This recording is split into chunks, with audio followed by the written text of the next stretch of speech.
세상이 쉽게 바뀔 거라는 기대를 그것도 한 사람한테 과도하게 걸머지게 해서는 안 된다. 그게 노무현 대통령 우리가 안타깝게 그렇게 비극적으로 잃게 된 씨앗이 된 거예요. 노무현 이후에는 계속 노무현을 능가하는, 노무현을 잇는, 노무현의 뜻을 더 키울 수 있는 그런 사람이 우리 사회를 바꿔야 된다고 생각해왔고, 그런 점에서 문재인 대통령이나 이재명 대통령이 의미가 있을 거라고 생각하고, 특히 이재명 대통령 같은 분은 대통령이 된다면 노무현 대통령보다 훨씬 더 어려운 역경이나 이런 경험을 딛고 그 이재명이라는 분을 바라보는 제 생각은 저 사람이 대통령이 되는 시대가 오면 노무현의 시대에서 이루지 못한 거를 이재명을 중심으로 우리가 한번 이루는 꿈을 다시 한번 꿀 수 있지 않을까?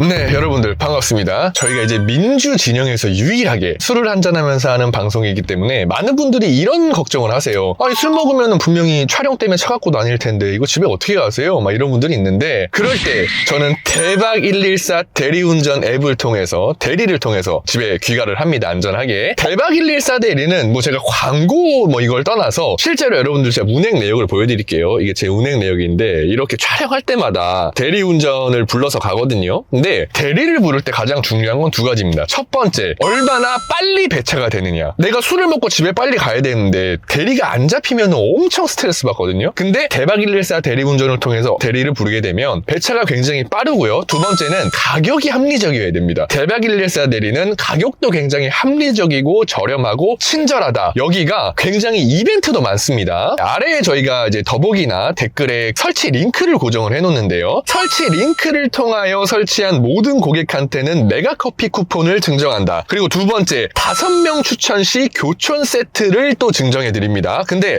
요거는 이제 이용 내역이 있어야 하고요. 그 다음에 친구 추천 시마다 또 메가커피 쿠폰 증정을 해드려요. 요것도 이용 내역이 있으신 분들에 한해서입니다. 기본적으로는 이용 금액의 10%를 항상 적립을 해주고요. 요거는 이제 일정 금액이 넘으면 내 통장으로 현금처럼 찾아서 이렇게 쓸 수도 있고요. 아래에 나가시는 링크를 통해서 대박 114 대리를 꼭 설치를 해주시길 부탁드리고요. 정말 제가 여러 어플도 써봤지만 정말 대박 114 대리 편리합니다. 그래서 저도 지금 꾸준히 쓰고 있고 지금도 대리를 불러서 귀가를 할 예정입니다. 대박 114 대리 많은 설치 부탁드리고요. 이용해보시면 정말 편리하다는 거 깨달으실 겁니다. 설치 고고! 네, 자 2부 의원님과 짠 한번 하면서 다시 시작을 해보도록 하겠습니다. 여러분, 정치오락실 지금 12월까지 목표가 있습니다. 올해 지금 이제 2달도 안 남았잖아요. 지금 10월 말이니까 12월까지 정치오락실 구독자 5만만 한번 돌파해보자. 벌써 10만을 넘어야지. 무슨 5만이에요. 근데 현실적으로 그동안에 내가 어디 가가지고 10만 안 되는 유튜브 채널 10만 넘겨준 게 엄청 많아요. 예. 그럼 우상호, 김성애, 그 사람들 다 10만 넘을 때 어떻게 넘었는데? 그걸 몰라? 진짜? 몰랐어요. 여기 5만 아니라 10만으로 하고 10만으로 합시다. 10만으로. 10만, 예. 여러분 부탁드립니다. 10만의 신화를 여기서 실패하는 일이 없도록. 아무튼 감사합니다. 그리고 최강 의원님하고 지금 2부 진행하고 있는데요. 2부는 우리 이재명 대표와 민주당, 그리고 또 조국 혁신당과 같이 갈 수 있나? 이런 꼭지들에 대해서 한번 의원님께 여쭤보도록 하겠습니다. 자, 먼저 정치오락실에 한창 공통 질문이 있어요. 1부에서는 아까 평소 주량 여쭤봤는데 집안 내력으로 술을 못 드신다고 하셨고, 2부는 정치오락실의 핵심 구독자들이 다 이재명 대표의 지지자분들이란 말이에요. 그래서 최강욱이 본 이재명 대표는 어떤 사람인가? 이걸 좀 들어보고 싶습니다. 이재명 대표가 너무 뛰어난 인물인데도 불구하고 악마화가 많이 돼 있는 것 같더라고요. 그래서 저희는 2부에는 항상 공통 질문으로 여러 인물들이 평가한 이재명 대표를 좀 많은 시민분들한테 알리고 싶다. 저는 그래서 공통 질문을 항상 넣는 편이거든요. 그러니까 이재명 대표가 지금 이 시기에 굉장히 중요한 역할을 하고 계시고 더 큰 역할을 맡아야 될 분이죠. 근데 이 시대가 이재명이 있음으로 해서 뭔가를 이루는 시대는 아니죠. 이 시대가 이재명을 필요로 했던 거지. 그러니까 민주시민의 대표로 이재명이라는 사람이 지금 필요한 거지. 이재명을 추종하는 사람들이 모여가지고 민주정부를 구성하고 무슨 민주당을 이끌어 나가고 이거는 순서가 바뀌는 거예요. 그건 아니지. 네. 그 민주정부의 지도자가 저 국힘류의 당대표나 대통령과 결정적으로 다른 지점이 그 사람들은 자기들의 이득과 자기들의 필요에 의해서 네. 서로를 속여가면서 그 자리에 간 사람들이고 우리 민주진영의 대통령이 되고 이랬던 분들은 다 시대가 요구해서 그 자리에 간 분들이에요. 네. 노무현 대통령이라는 분이 노무현 의원, 노무현 장관일 때만 해도 그분이 대통령이 될 거라고 생각하는 사람 아무도 없었어요. 근데 그 김대중 정부를 거치면서 우리 사회가 안고 있었던 어떤 통일에 대한 열망, 지역균형, 또 지역감정 해소, 또 새로운 시대 이런 거에 대한 열망이 노무현이라는 존재를 필요로 했던 것이고 네. 그런 열망들을 받아안고 노무현이라는 상징적인 존재가 우리 자랑으로 남아서 우리 대통령이 되고 했던 것이지 처음부터 노무현이라는 사람이 선지자처럼 하늘에서 뿅 하고 나타나가지고 저를 믿고 따르십시오.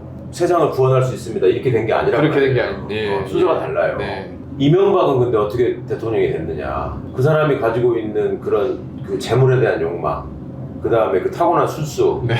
이런 것들을 통해서 사람들을 홀린 거지. 네. 야, 너 나 따라오면 자리 줄게, 나 따라오면 돈 줄게 이렇게 하고. 너도 잘 될 수 있어. 그럼 이런 지금 거. 이제 뭐 명태균 같은 케이스에서 보이고 있는 여러 가지 그 브로커들, 기술자들 이런 것들의 연합체로 네.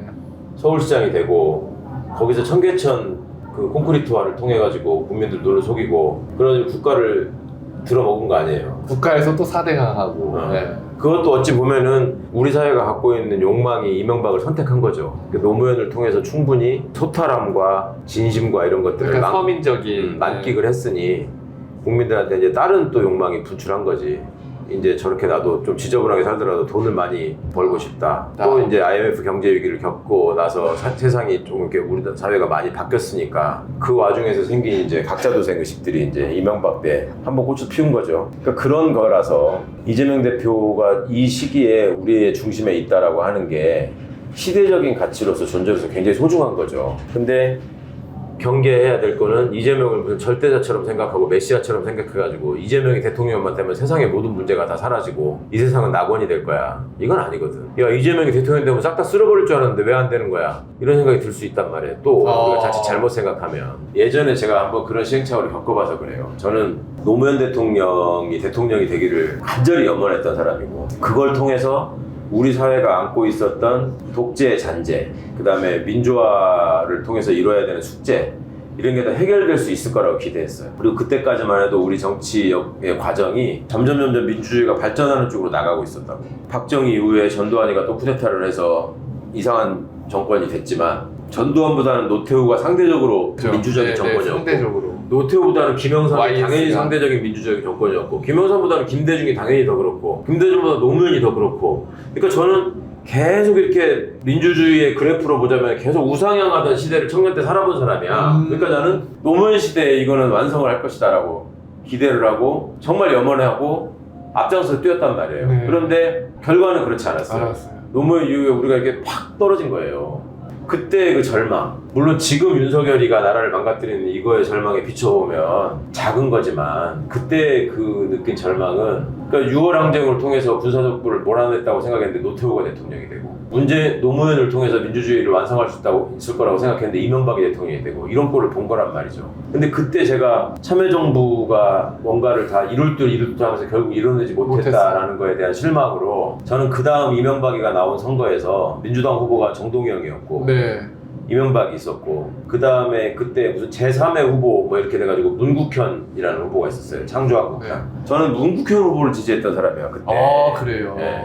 그러니까 민주정부가 민주화를 완성시키지 못했다는 거에 대한 실망으로 뭔가 이제 새로운 세력이 이걸 대체해야 되겠다라는 생각을 해본 거지. 그때부터 제가 정치를 다시 한번 생각하고 대하기 시작했는데 그때 겪어본 제 시행착오에 비추어서 세상이 쉽게 바뀔 거라는 기대를 그것도 한 사람한테 과도하게 걸머지게 해서는 안 된다. 네. 그게 노무현 대통령 우리가 안타깝게 그렇게 비극적으로 잃게 된 씨앗이 된 거예요. 그러니까 저는 노무현 이후에는 계속 노무현을 능가하는, 노무현을 잇는, 그 노무현의 뜻을 더 키울 수 있는 그런 사람이 우리 사회를 바꿔야 된다고 생각해왔고 그런 점에서 문재인 대통령이나 이재명 대통령이 의미가 있을 거라고 생각하고 특히 이재명 대통령 같은 분은 이재명 대통령이 된다면 노무현 대통령보다 훨씬 더 어려운 역경이나 이런 경험을 그런 딛고 본인의 진심이 국민들한테 받아들여져가지고 이 위치까지 온 거란 말이야. 우리 방송 전에도 제가 이재명 대표하고 잠깐 통화하는 거 보셨지만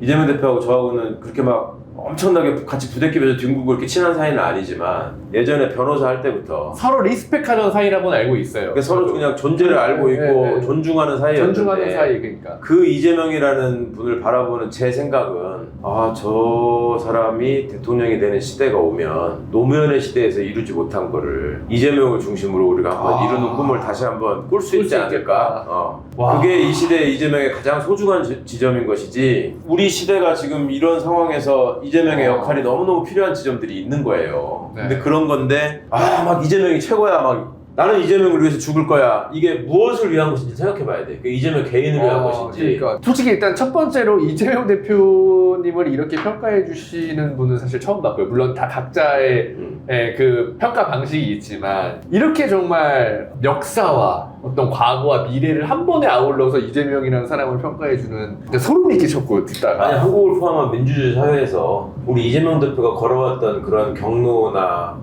그런 스펙을 갖춘 사람이 대통령이 된다는 게 이건 민주주의가 제대로 된 나라가 아니고서는 정말 이룰 수 없는 대단한 성취인 거예요. 오바마가 흑인으로서 무슨 대통령이 됐다고 어쩌고 하지만 오바마하고 이재명은 비교할 수 없어. 이재명이 겪은 역경이라고 하는 거는 우리 시대가 우리 사회가 정말 세계에 자랑할 수 있는 대통령을 한 번 더 만들 수 있는 기회라고 나는 생각해요. 그러니까요. 그래서 제가 의원님 나오셔서 안 그래도 여쭤보고 싶은데 일부 사람들은 의원님이 굉장히 이재명이 안티인 줄 잘못 알고 있는 사람도 많더라고요. 제가 안티라고. 그러니까 뭐 이유는 저도 모르겠어요. 근데 최강욱 의원님이야말로 진짜 이 방송 오늘 녹화 직전에 전화 통화를 30분 하셨어요. 누구랑 통화하냐고 그랬더니 이재명 대표님이 전화 오신 거예요. 제가 조용히 하고 있었거든요. 그래서 좀 실제로 서로 어떤 의견을 구한다거나 서로 굉장히 존중하시는 사이예요. 두 분이 가깝기도 하고. 의원님 나오셨으니까 제가 이 얘기를 한번 여쭤보고 싶은데 조국혁신당과 민주당 지지자들 사이에 이 불화나 갈등을 어떻게 해결하면 좋을까요? 조언을 좀 해달라고 이렇게 댓글 남겨주신 분이 있었어요. 제가 조금 앞에 설명을 드리자면 조국혁신당이 잘못한 것에 대해서 우리도 시민으로서 충분히 저는 비판할 수 있다고 봅니다. 충분히 비판? 저도 오케이. 근데 조국혁신당을 지지하는 지지자들한테 야, 너 왜 그런 애를 지지하냐? 너 이재명 지지해야지. 이런 식으로 하면 이재명이 대통령이 되려고 할 때 조국혁신당을 지지하는 분들을 다 적으로 돌리고 배제하고 대통령이 될 수 있냐라는 거예요. 그런 분들도 마음에 이해는 해요. 뭐냐면 정의당의 모습을 우리가 봐왔으니까. 실제로 그런 식으로 했다가 정의당한테 우리가 어떻게 뒤통수를 받고 심상정이 2.5%를 가져가서 이재명이 대통령이 안 되고 막 이런 아픔들을 겪었던 시민들이 있잖아요. 그런 걱정에 있어서 충분히 그런 것들은 어느 정도 저도 공감한다고는 보는데 이거를 좀 의원님이 그런 분들한테 어떤 한마디나 뭐 이런 걸 좀 해주신다면 어떨까 싶어서. 중요한 주제죠. 중요한 주제고 우리가 꼭 함께 생각하고 극복해야 될 주제인데 제가 열린민주당 대표를 해봤잖아요. 맞습니다. 저는 열린민주당 창당에 관여한 사람이 아니고 민주당에서 문을 닫아가지고 저를 버리는 바람에 영입되는 형식으로 열린민주당에 간 사람이에요.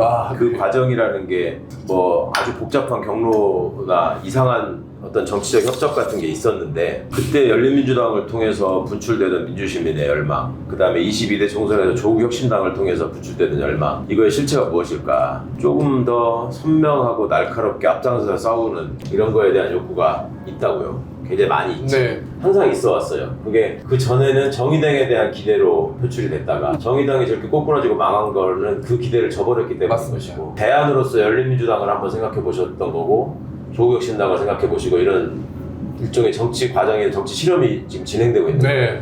근데 꼭 놓치시지 말아야 될 거는 과거 열린민주당이나 지금의 조국혁신당을 지지하는 사람들은 기본적으로 다 민주당을 지지하는 사람이에요. 열린민주당이 됐건 조국혁신당이 됐건 그 지지자들은 민주당이나 민주당의 대표를 절대로 욕하지 않아. 근데 민주당 지지자들은 자기가 민주당이라는 이유로 민주당 비례 후보를 찍어야 된다고 생각을 하고 거기에서 일종의 장애물처럼 보이는 여타의 정당을 다 이질적인 존재 내지는 적으로 돌리고 싶어하는 생각을 가지신 분들이 있어요. 근데 그게 어찌 보면은 우리 편에 대한 본능적인 애정, 사랑 이런 것들이 넘치다 보면 당연히 그게 발현될 수 있는 건데 아까 일부에서 제가 말씀드렸지만 한 단계만 넘어가서 생각을 해보자. 한 단계만 넘어가서 거기서 생각을 멈추면 안 된다. 한 단계만 넘어가서 우리는 무엇을 위해서 그럼 민주당을 지지하는가? 우리는 무엇을 위해서 순도 높은 민주당을 염원하는가? 이런 걸 생각해보면 결국 민주당이 집권해서 절대 다수의 의석을 점하는 대한민국을 주도하는 정당이 돼서 이 나라를 정말 제대로 된 민주국가를 만들어보자. 그거인 거예요.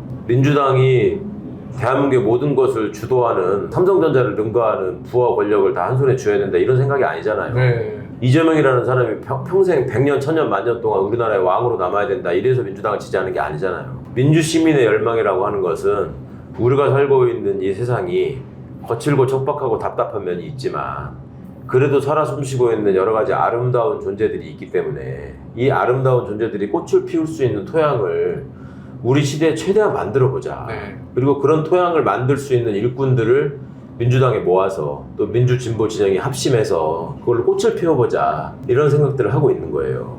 그러면 그 꽃이라고 하는 게 에버랜드 같은 데 가보시면 아시겠지만 한 가지 색깔의 튤립만으로 아름다워지지 않아요. 아, 그렇습니다. 네. 여러 가지 색과 또 튤립만으로 아름다워지지 않아요. 다른 장미꽃도 종류의 있어야 꽃도 되고 나리꽃도 있어야 되는 거예요. 그런 것들이 다양한 게 있는 사회가 진짜 민주주의가 꽃피는 사회예요. 그런 과정에서 똑같이 파란색 꽃을 피우는 도라지 꽃인데 너는 원래부터 도라지였고 너는 도라지보다 조금 더 나간 더덕 같은데 왜 색깔은 지금 도라지꽃 색깔이 나는 거야? 이런 식의 얘기를 하면서 세상이 도라지꽃으로 만발한 아름다운 세상이 되기를 바란다. 그거는 또 다른 독재의 지향이야. 응? 그런 게 아니에요. 그 민주당을 반대하는 반민주 세력이 워낙 막강한 힘을 가지고 있잖아요, 우리 사회에서. 그러니까 그걸 극복할 때까지는 민주당을 중심으로 우리가 최선을 다해서 그런 토양을 갈아엎어야 되고 네. 그럼 그런 토양이 새로운 토양이 만들어지면 거기서 정말 다양한 꽃들이 피어날 수 있는 정말 민주적인 경쟁을 하는 제대로 된 정당들이 만들어져야 되는 거예요. 그러면 그 과정에서 민주당이 다 채우지 못하는 영역을 맡아줄 수 있는 정치 집단이 있다면 그거는 우리 우군으로 해서 우리 역량을 늘려가는데 굉장히 소중한 존재인 거죠. 그래서 지난번 총선의 결과를 보더라도 조국혁신당이 득표를 많이 한 데가 상대적으로 부산, 대구에 가진 자들이 많이 사는 동네, 또 강남, 서초 이런 데 조국혁신당의 표가 많이 나왔다고, 의외로. 그리고 내가 실제로 서초동 같은 데를 갔을 때 영남 출신 고등학교 동문회에 앉아있던 분들이 나를 보면서 엄청 반가워하면서 내가 태어나서 처음으로 이번에 민주정당에다가 투표를 해봤다. 그렇게 얘기를 하는 사람들이 있었어요. 네. 그 사람들이 대부분 다 지난번에 조국혁신당을 찍었던 사람들이에요. 2번, 9번을 찍은 거예요. 네. 2번, 9번. 네. 국민의힘이랑 어. 조국혁신당. 우리는 1번, 3번이냐 1번, 9번을 가지고 얘기할 때 2번, 9번을 찍은 사람들이 있었던 거라고. 그런 사람들이 지금 윤석열 정부를 대하는 태도가 국힘 계열의 위성정당을 찍었던 사람들하고 같을 것인가. 그 사람들이 변화한다고요. 그러니까 그런 역할들을 맡아주는 역량을 우리가 짓밟을 필요가 없다. 그건 나름대로 소중하게 우리가 생각을 하고 함께 꽃을 피워야 되는 일이고 선거가 이루어지면 선거 과정에서 이제 감정적인 대립이 생기게 마련입니다. 네. 그러니까 선거는 일종의 사람들이 축제라기보다는 전쟁으로 받아들이기 때문에 네 편 내 편을 가리게 총칼 없는 전쟁이죠, 사실. 네편 내 편을 가리게 되는데 그게 열린민주당으로 있을 때 제가 총선하는 과정에서 민주당이 열린민주당을 지나치게 공격했습니다.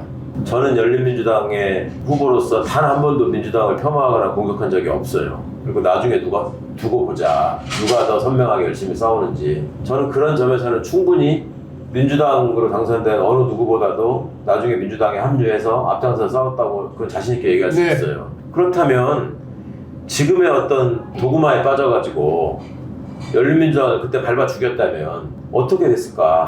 더 나아졌을까? 그건 명백히 아니거든요. 뭐랄까 이제 그런 소리를 하는 사람들은 제일 우려스럽더라고. 우리 이재명이 대통령이 돼야 되는데 조국이 저게 대통령 되겠다고 깜짝거리면 나는 그 꼴을 못 본다. 심상정 같은 짓을 하면 어떡하냐. 어? 그러니까 정의당에 대한 그 트라우마. 그다음에 무슨 뭐 지방선거에 후보 내는 거 보니까 저거 정의당 따라서 하네. 신장식이가 정의당 출신이라고 하더니 뭐 그대로 하네. 이런 식의 생각을 가진 분들이 꽤 있다는 거 알아요. 근데 구성 자체가 다르죠, 사람이. 정치를 접하신 지 얼마 안 되시면은 그거나 비슷하다고 생각하실지 모르겠지만 애초에 뿌리가 달라요. 정의당하고 민주당하고는. 그 조국혁신당이나 열린민주당, 민주당과 뿌리가 같은 데예요. 그리고 저한테 어떤 분들은 당신은 조국혁신당인 줄 알았는데 민주당에 아직도? 이런 사람도 있고 어떤 사람은 당연히 당신은 민주당이죠 이렇게 얘기하는 사람도 있고 어떤 사람은 야 이 나쁜 자식아 너는 왜 조국혁신당이면서 민주당인 척해? 이런 사람도 있어요.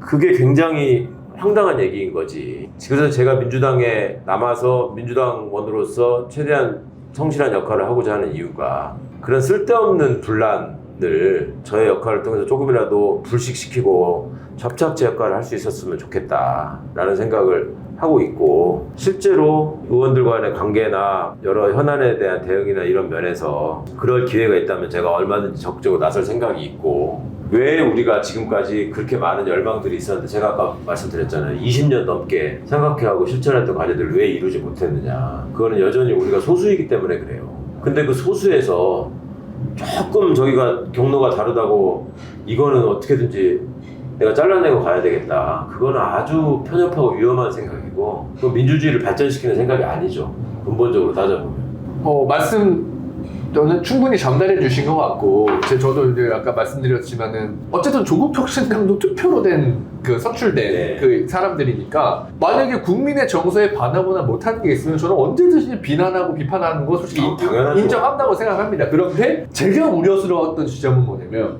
조국혁신당을 지지하는 사람들, 그러니까 민주당도 지지하고 조국혁신당도 지지하는 사람들한테 야, 너 똑바로 해, 너 정신 차려. 이렇게 그 사람들을 마치 죄인처럼 몰아가는 것은 그러니까 옛날에 우스갯소리로 뭐 진보는 스스로 분열한다 막 이런 말이 있듯이 그렇죠, 네. 저는 그런 거는 조금 안 진보는 했으면 분열로 좋겠다. 망한다. 그게 이제 세계사적으로 왜 그럴 수밖에 없는 게 네.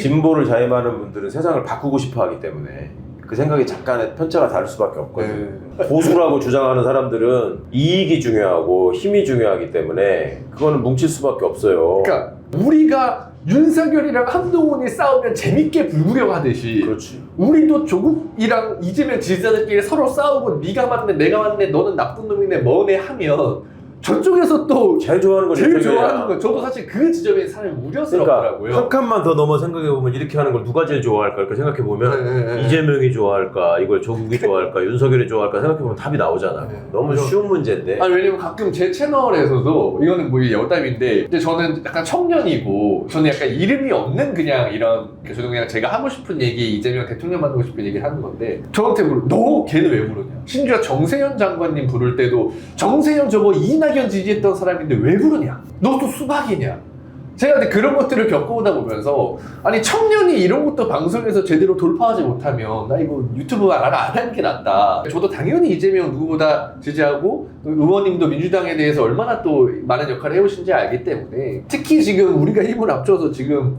몰아내야 될 세력이 명확한데 한 가지만 주체가 들어볼게요. 우리가 대선 지고 나서 검찰개혁 법안을 지금 얘기하고 있는 왜 수사기소 분리, 무슨 중대범죄수사청의 설치 뭐 이런 것들이 다 그때 만들었던 법안 아니에요. 근데 그때 통과를 결국 못 시키고 이 모양 이 꼴이 된 거 아닙니까? 근데 그때 그나마 통과될 수 있었던 이유가 뭔지 아세요? 뭡니까? 의원총회장에서 제가 아. 지금은 시기상조라고 얘기하지 말고 언제 할 수 있을 건지를 얘기해라. 지금이 아니면 언제 할 수 있을 건지를 얘기해라. 그 다음에 이걸로 인해서 생기는 피해는 내가 볼 때 눈에 뻔히 보이는데 그 피해가 생기지 않는다는 보장을 할 수 있는 근거를 대라. 이거는 열린민주당과 민주당의 합당 조건이었다. 검찰개혁을 완수하겠다라는 거. 그리고 문재인 정부의 공약이었다. 당신들 다 문재인 대통령 팔아가지고 21대 의원 된 사람들 아니냐. 그 당시에. 근데 이거를 지금 안 하겠다는 거냐. 윤석열이가 취임하면은 계속 거부권 행사할 게 눈에 뻔히 보이는데 안 하겠다는 거냐. 이러니까 더 이상 할 말이 없었던 거라고. 열린민주당이라는 존재가 그 선명한 공약을 가지고 살아남았고 그걸 조건으로 민주당과 합당을 했기 때문에 힘을 받아가지고 갈 수 있었던 주제였던 거예요. 그런데 지금 그런 저런 것들을 다 배제하고 그러면 그거를 좌초시킨 사람들은 누구냐? 지금 이 모양 이 꼴로 만든 거는 과거 열린민주당 세력이 했느냐? 아니야. 과거 민주당 세력이 한 거야. 근데 어디다가 손가락질을 할 수 있는 거예요, 그러면. 그러니까 그렇게 욕을 하기 시작하면 전들 그러면 할 말이 없어서 가만히 있겠어요? 내가 지금 이거 방송 보시는 분들보다 모르겠어요, 의원들의 실체나 실상에 대해서. 그렇지만 왜 제가 그런 사람들을 일일이 거명하면서 욕하지 않겠어요? 그건 기본적으로 우리 편이기 때문이에요. 아무리 나빠도 국힘보다는 낫기 때문에 그래도 우리 편이기 때문에 그러는 거예요. 우리가 확실하게 우리의 지평을 넓혔을 때 그런 사람들을 그 다음에 쭉정이로 솎아내면 되는 것이지. 지금부터 그거를 분열하고 홍보를 할 필요가 없는 거예요, 전혀. 그래서 오늘 이 방송이 나가고 참 많은 분들의 생각이 저는 좀 유연해지거나 네. 좀 바뀌지 않을까? 저는 그렇게 생각은 하고 있습니다. 제발 그랬으면 좋겠네요. 예, 예. 잘못한 건 당연히 비판해요. 저는 그거 동의한다니까요. 제가 제일 앞장서서 사실 비판하고 싶은데 그런 것들은 또 이해를 한 게 정의당에 대한 그 트라우마. 아무튼 좋습니다. 광고 하나 하고 진행을 하도록 하겠습니다. 아무튼 저희 오늘 좀 얘기를 하다 보니까 좀 많이 느끼한데 의원님 제가 선물로 사과즙 한번 드릴게요. 유명한 사과즙. 이것도 100% 사과즙인데 감사합니다. 사과즙 한 번씩 넣고 목이나 말라서 사과즙이나 하나 먹고 청송인가 어디서 온 거 보는 거잖아, 이거. 전체월 확실히 뭐 좋은 광고가 많이 들어오고. 예. 혹시 사과즙 구매하실 분들은 아래 하단 링크를 이용해 주시면 되겠습니다. 여러분들 정치월 확실의 트레이드 마크라고 볼 수 있는 아임굿 돌아왔습니다. 자, 의원님 하나 드세요. 예, 맞죠? 이것도. 아임굿의 특징을 딱 두 가지로 설명할게요. 온가족 과채 음료다. 그래서 이게 사실 미나리, 패션후르츠, 사양 벌꿀 이런 천연 과채로만 주스를 만든 거예요. 그렇기 때문에 사실은 온 가족이 함께 먹을 수 있는 음료고, 다만 미나리를 주 성분으로 한 음료이기 때문에 숙취 해소에도 아주 탁월한 효과가 있다. 많은 분들이 숙취 해소제로만 알고 있는데 사실은 전혀 그렇지 않다. 평상시에는 에너지 음료, 활력 음료로 드시면 되겠습니다. 아임구 들어가면 진짜 실제로 리뷰, 후기들을 많이 볼 수 있는데 이걸 먹고 전부 그런 것들이 개선됐다는 후기들이 정말 많습니다. 아임굿은 진짜 설명이 필요 없어요. 저도 6개월째 마시고 있는데 정말 덜 피곤하고요. 아침에 일어나거나 장시간 운전할 때도 확실히 효과를, 이거는 먹어본 사람만 사실 효과를 느껴볼 수 있어요. 여러분들 요거는 꼭 한번 구매해 보시기를 제가 강추드리고요. 그리고 민주진영에 한해서는 사장님께서 40%까지 할인을 해서 주십니다. 여기 이 사장님도 진보진영에 꽤 오랜 지지자분이세요. 그래서 문자를 보내서 정치오락실을 보고 주문했다고 반드시 말씀을 하셔야지만 40% 할인된 가격에 만나보실 수 있습니다. 지금까지 아임굿이었습니다. 네, 여러분들 반갑습니다. 글루타셀 광고 시간이 돌아왔습니다. 근데 글루타셀은 광고를 떠나서 이거는 진짜 평소 실생활에 필요한 제품이기 때문에 한번 들어봐 주시면 좋을 것 같은데요. 가을이 되고 건조해지면 피부가 민감해집니다. 보습제를 발라도 건조하고 가렵다면 이 글루타셀 스프레이로 촉촉하게 피부를 진정시킨 후에 보습제를 사용해 보세요. 계절이 바뀔 때, 왜냐면 우리가 건조해지고 또 뭐 어디 나가게 되고 야외 활동 많고 이러다 보면 피부에 트러블이나 어떤 이런 것들이 많이 발생하잖아요. 그럴 때 바로 필요한 게 이 글루타셀입니다. 자, 이렇게 해서 건조할 때 또는 가려울 때 그 가려운 부위에 이렇게 뿌려주시면 되는데 굉장히 순한 성분의 기초 화장품이라서 트러블에 대한 부담도 없고 오히려 그거를 진정시켜주는 효과가 있습니다. 가려울 때는 글루타셀. 이게 사실은 굉장히 좀 많은 분들한테 유명해지게 된 그런 계기인데 실제로 글루타셀 홈페이지 판매처에 들어가 보면 후기가 많이 나와 있습니다. 특히 가려울 때 글루타셀을 통해서 많이 개선됐다는 분들이 꾸준히 구매를 하고 사랑하고 있는 그런 제품인데요. 글루타셀이 과연 믿을만한 제품이냐? 요걸 보시면 알 수 있습니다. 약국에서도 바로 판매를 하고 있는데 약국 판매 기준이 엄청 까다롭잖아요. 아시다시피. 그런데 약국에서도 만나보실 수 있는 게 바로 이 글루타셀입니다. 그래서 안심하고 믿고 쓰셔도 된다는 점 이렇게 말씀을 드리고요. 11월에는 글루타셀 요거 하나를 사시면 바로 이 휴대용 글루타셀 요거를 하나 더 드립니다. 요거는 집에 놓고 쓰시면 되고 요거는 뭐 핸드백이나 가방 요런 데 야외 활동하시면서 골프 끝나고 또는 뭐 밖에서 뭐 가려울 때 건조할 때 요럴 때 요 그 휴대용으로 뿌려주시면 아주 간편하고 또 건강하게 사용하실 수 있습니다. 지금까지 글루타셀 스프레이였습니다.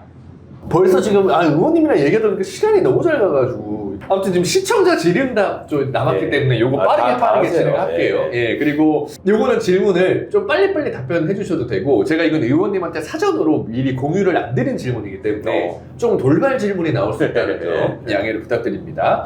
자, 이수상님의 질문입니다. 최 의원님, 뭐든 시원시원하게 말씀하시는데 부인 앞에서는 어떻게 하시나요? 논리적으로 막 지적하고 하는지 대부분 조용히 있다가 한 번씩 시원하게 얘기하다가 엄청 혼나지. 그래서 깽깽해가지고 이렇게 있는 거지. 그럼 부인분한테는, 그러니까 사모님한테 그게 안 통하는군요. 그러니까 논리적인 그럼요. 지적이나 아, 그럼요. 맞기도 해요, 심지어. 까불다가. 그래요. 그냥 논리적으로 이거는 말이 안 되잖아 이렇게 했다가 아, 맞지 그 다음에. 역시 대한민국의 모든 남편들은 그럼. 동일한 걸로 최강 의원이라고 이건 예외는 없습니다. 자, 두 번째. 지옥에서 온 소피스트님의 질문입니다. 염색은 왜 안 하시나요? 5살은 더 젊어 보이실 텐데. 아 일단 제가 외모에 그게 큰 관심이 없고요. 그 다음에 귀찮아요. 저는 세상에서 제일 귀찮은 게 이발하는 거고 그 다음이 면도하는 거고 근데 그것도 그렇게 귀찮은데 염색을 하겠습니까? 아, 그렇게 단순한 이유였나요? 그리고 별로 이렇게 저를 그 어떤 놈 같이 뭐 뽕 집어넣고 해가지고 가장하고 싶지 않아요. 사람이 그냥 날 것 그대로 비춰지는 게 서로 간에 좋은 거지. 아, 근데 제가 어디 가서 댓글을 봤는데 의원님의 패션 스타일이 되게 세련됐다는 걸 봤어요. 그럼 그거 신경을 안 쓰시는 거예요? 그거는 우리 집에 여자가 많아서 그래. 제가 사남매인데 딸이 셋이고 아. 와이프도 있고 그럼 뭔가 이게 색깔이 이상한 옷을 입는다거나 그러면은 바깥으로 못 나가. 뭐 옷이 왜 이래? 뭐 복잡해가지고 이게 뭐야 지금 창피하게. 오케이. 좋습니다. 충분히 답변 되실 것 같고 순양맘님께서 외모와 달리 술, 담배 안 하시는 의원님. 이게 일부에서 또 나오네. 네. 말씀하시는 것도 꽤나 유머러스하고 짓궂은 모습이 있는데 어린 시절에는 어떤 아이였고 꿈은 뭐였고 어려서 친 최고의 장난은 무엇이었을지 궁금합니다. 근데 아까 어린 시절에 어떤 아이였을지는 아까 충분히 선생님한테 그 책을 던진 걸로 출석부였다니까. 아니 출석부를 던진 걸로 이야기가 될 것 같고 어려서 친 최고의 장난이 뭐였나 요거 하나 좀 꼽아주세요. 막 그런 것도 있죠. 어릴 때 막 뭘 어떻게 했다 장난이나 사고. 특별히 이렇게 제가 사고를 칠 거는 같지는 않고 사고를 치는 건 주로 선생님들한테 쳤지. 애들 심하게 때리면 막 대든다거나. 그리고 딱히 뭐 기억에 남는 그런 큰 사고는 그냥 그 정도 있으신 걸로. 큰 사고라는 게 그런 고3 때 네. 우리 담임 선생이 아주 그 나쁜 짓을 해가지고 저를 이용해서 돈을 번 사람이 있었는데 그 사람이 졸업식에 참석하러 내가 학교를 가고 있는데 그 골목에 나를 기다리고 있다가 저를 만나서 그 돈다발을 10,000원짜리로 돈다발을 이렇게 벽돌처럼 신문지로 싸가지고 그때 당시에 그 정도면은 지금으로 따지면 그때가- 얼마 정도 되는 거예요? 그때가 제가 대학 등록금을 45만 원 뭐 이렇게 낼 때니까 근데 그 돈이 300만 원이었어 내 기억에. 와 잠깐만. 그거를 싸서 신문지에 싸가지고 이렇게 주면서 결국 자기가 곤란에 처하지 않게 내 입을 막으려고 했던 거지. 자기가 엄청나게 나쁜 짓을 저지르고 그 상황에서 졸업식장에 가는 나를 입을 막기 위해서 기다리고 있다가 그 돈을 주면서 등록금에도 보태 쓰고 뭐 서울 가서 이걸로 뭐 저기로 하고 어쩌고 하면서 그 아주 그 비겁한 웃음을 띠면서 그 돈을 건네주는데 내가 그걸 받아가지고 그대로 얼굴에다 던져버렸지. 그 선생님 면전에다가 지금으로 따지면 1,000만 원이 넘는. 지금으로 따지면 1,000만 원, 3,000만 원 넘지. 3,000만 원이 넘어요? 그러면서 욕까지 했지. 너 같은 X하고는 내가 정말 얘기를 하는 것 자체가 수치다. 그렇게 했었고. 떡님이 다르시긴 했구나. 나중에도 진급비리 수사 같은 걸 하는데 이제 방해를 하고 이러는 사람들이 있어가지고 한 번만 더 방해하면 내가 당신한테 절대로 존칭을 쓰지 않겠다. 이거 뭐 드라마에서 거기 많이 본 군대잖아, 군대. 나는 소령이었고 그 말을 들은 사람들은 준장이었는데 와. 실제로 나하고 약속한 걸 안 지키고 엉뚱한 짓을 해가지고 군대에서는 완전히 이 상하 네, 체계잖아요. 엉뚱한 짓을 해가지고 물론 법무관들이었는데 그래서 제가 그걸 마치고 나올 때까지 계속 반말을 했지 그 사람들한테. 그리고 걔들이 찍소리를 못했지 나한테. 잠깐만, 근데 이거는 사실은 의원님이 짓궂은 장난이나 사고를 친 게 아니라 사고는 약간- 사고죠. 사고는 사고인데 이건 약간 의원님이 어떤 정의로 아니 이거 사고지 이건. 똘끼가 있는 거지 이게 무슨 그래요? 정의로야. 뭐 그렇다고 합니다. 예. 그 다음에 박세모 스터디님께서 남겨주신 질문. 최강훈 의원님은 책을 많이 읽으셔서 역사에 대한 깊은 관심과 지식, 이를 통한 성찰과 반성을 중요시하는 것 같습니다. 정확히 보신 것 같습니다. 그렇게 알아주셔서 네, 저도 감사합니다. 그렇게 느꼈거든요. 예. 요즘 시대에 읽어볼 만한 책 추천 좀 해주세요. 저는 40대 후반의 여성입니다. 좋은 책이 너무 많죠. 좋은 책이 너무 많아서 권해드리기가 어려울 정도인데 신영복 선생님 책을 좀 많이 읽어보셨어요. 신용복 선생님. 신영복 선생님. 신영복 선생님 책을 뭐 굳이 이거를 뭐 꼭 먼저 읽어보시라 이럴 필요도 없이 뭐 여러 가지 책 있죠. 뭐 감옥으로부터의 사색이라는 아주 유명한 책도 있고 감옥으로부터의 그다음에 뭐 청구의 추억이라는 그림책 같은 책도 있고 그다음에 강이라는 책도 있고 신영복 선생님. 신영복 선생님 책 신영복 선생님 책을 보시면 여러 가지로 우리의 인문학적 지평을 넓히는 데 굉장히 좋은 것 같다. 네, 충분히 답변이 되셨을 것 같고요. 아린님이 남겨주신 질문입니다. 정치인을 알아본다는 것이 지지자로서는 한계가 많습니다. 그저 포장된 모습이나 가까이서 지켜본 사람의 인터뷰 혹은 유튜브에 편집된 장면으로 그 인물에 대해 알게 되고 어느 순간 저도 모르게 확증 편향이 생깁니다. 이런 상황에서 인물에 대해 잘 판단할 수 있는 방법에 대해서 조언을 좀 들어보고 싶습니다. 그렇죠. 그게 쉽지 않은 일이고 연예인하고 비슷해가지고 정치인이 미디어를 통해서 한번 걸러진 모습으로 대중들한테 다가가고 소비가 되기 때문에 실제로 아시기가 쉽지 않은데 이 사람이 말과 행동이 실제로 같은 건지를 보시는 게 되게 중요한 것 같아요. 그리고 조심하셔야 될 거는 특별한 위치가 아닌데 사진을 찍을 때마다 유력자나 유명인사의 옆에서 찍히는 사람이 보이실 겁니다. 잘 보시다 보면. 그런 사람들은 그런 테크닉으로 정치하는 사람들이고요. 굉장히 필요 이상의 과격한 언어를 사용하는 사람들. 또 그거를 실천하기에는 갭이 상당히 멀어지는 경우가 많이 있어요. 그러니까 결국은 어떤 사람의 흥미를 가지고 관찰을 하신다면 요새는 이제 모든 발언이나 행적들이 많이 예전에 비해서 훨씬 더 투명하게 공개가 되는 세상이니까 2달 정도만 계속 관심을 가지고 추적을 해보셔도 저 사람의 저게 지금 머리에서 짠에서 나오는 얘기인가 가슴에서 우러나와서 하는 얘기인가 하는 걸 느끼실 수 있을 거라고 봐요. 그런 시대가 온 것 같아요. 이재명이라는 사람이 노명사토의 한계를 딛고 지금 국민들의 마음속에 자리 잡게 된 게 결국 저는 그런 거라고 생각하거든요. 자기가 실천하고 걸어온 길을 통해서 보여준 모습. 그걸 잘 보셔라. 그런 사람이 필요한 거죠. 우리 정치에 지금 필요한 게. 그리고 이제 자꾸 자기가 뭐도 했고 이런 사람들은 별로 신뢰하지 않으시는 게 좋을 것 같고. 자기의 과거의 어떤 행적이나 이런 걸 계속 알리는. 계속 내세우는 사람들. 좋습니다. 충분히 답변이 되셨을 것 같고 마지막 질문인데 질문이 많았는데 좀 추렸어요 시간상. 푸니파파님께서 남겨주신 질문입니다. 최강욱 의원님 공수처 인력 배로 늘리면 진보 정권의 공수처장 하시면 어떨까요? 제가 이걸 왜 질문으로 선정을 했냐면 최강욱 의원님한테 공수처장을 해달라고 차기 정부에 그런 댓글을 이것뿐만 아니라 꽤 봤어요 제가 어디선가. 근데 사람들이 왜 최강욱 의원을 공수처장에 앉았으면 좋겠다고 생각을 할까? 그런 지점에 있어서 좀 의원님이 좀 답변해 주시면 될 것 같아요. 아무래도 이제 검찰에 너무 질리시다 보니까 한국 특권층의 행태에 대해서 너무 열받다 보시니까 이제 그렇겠죠. 저놈 예전에 떠드는 걸로 보면은 뭔가 시켜놓으면 좀 하지 않을까 이런 생각을 하시는 것 같은데 이것도 현실적인 면을 생각해 보셔야죠. 공수처장은 여야 합의에 의해서 원래 선출되게 돼 있어요. 그 독립기관으로서 그래야지 또 위상을 어느 정도 확보할 수 있게 되고. 근데 여당이 이제 그렇죠. 저는 제도적으로 공수처장이 될 수가 없어요. 이제 우리가 집권을 하더라도 또 야당에서 결사만 되지 않겠어요? 내가 국힘이라도 좋습니다. 누가 그럴까? 그런 의미에서 그런 식으로 말하자면 뭐를 손보기 위해서 하는 거라면 차라리 논리적으로 따지면 검찰총장을 하는 게 낫겠지. 그래가지고 검찰총장 다 해체해버리고 미운 놈들 다 손봐주고 이러면 좋겠지만 썸네일 나왔다. 수사권을 행사하는 마지막 검찰의 수장으로서 그걸 이제 없애자고 하는 거니까.